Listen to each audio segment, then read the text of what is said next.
अस्सलामु अलैकुम दोस्तों, कैसे हो आप सब। उम्मीद है कि सब खैरियत से होंगे। अल्लाह आप लोगों को ऐसे ही खुश रखे।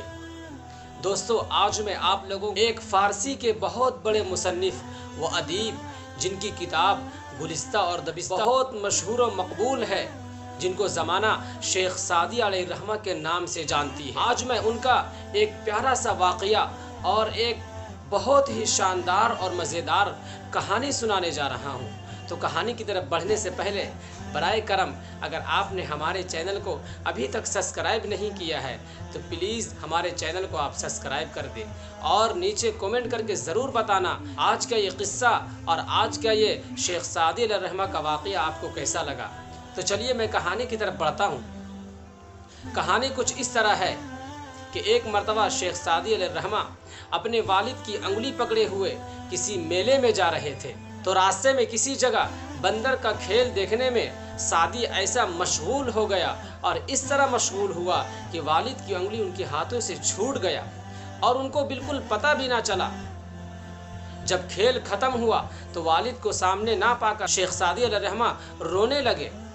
आखिरकार अल्लाह अल्लाह करके वालिद ने उसे ढूंढ निकाला। तो वालिद ने देखा कि सादी रो रहा है।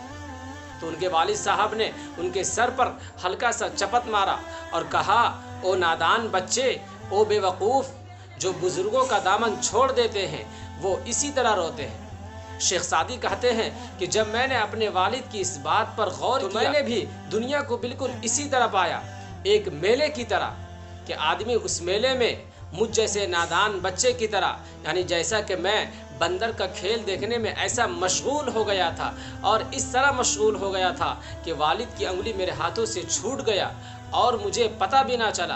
बिल्कुल ठीक इसी तरह इंसान भी इस दुनिया में, इस दुनिया की रंग रंगीली को देखकर और इस दुनिया की चमक दमक को देखकर अपने बुजुर्गों और बड़ों की अंगुली को छोड़ देते हैं, जो उसे अच्छे अखलाक सिखाते और दीन की बातें बताते हैं। फिर अचानक उसे ख्याल आता है कि ज़िंदगी तो बड़ी गफलत में गुजर गई।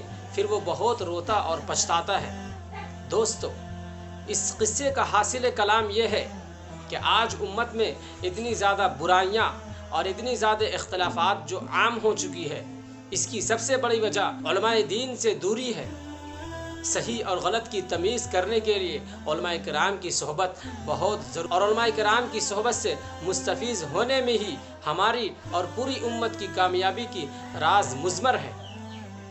दोस्तों, उम्मीद करता हूँ कि आज का ये किस्सा शेख सादी अलैहिर्रहमा की आपको बहुत ज़्यादा पसंद आया होगा। तब तक के लिए आप मेरे लिए और पूरी उम्मत के लिए खैर व आफ़ियत और भलाई की दुआएं करते रहें। अस्सलामु अलैकुम व रहमतुल्लाहि व बरकातुहू।